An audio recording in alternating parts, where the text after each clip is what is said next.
শোনাচ্ছি।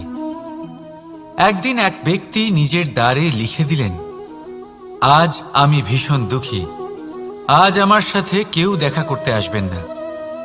কিছুক্ষণ পরে তার এক বন্ধু এলো, সে সেই লেখা পড়ল, তাও গিয়ে তার সাথে দেখা করল।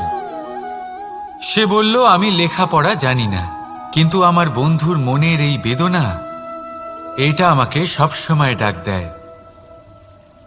এরাই হলো আসল বন্ধু। কোনো কারণে আপনি যদি দুঃখ পান, কোনো সমস্যার সমাধান না বের করতে পারেন, এই সংসার থেকে আলাদা হয়ে যেতে চান, তাও এই বন্ধু আপনার সাথেই থাকবে। সমস্যার সমাধান না দিতে পারলেও আপনার সম্বল হয়ে অবশ্যই থাকবে।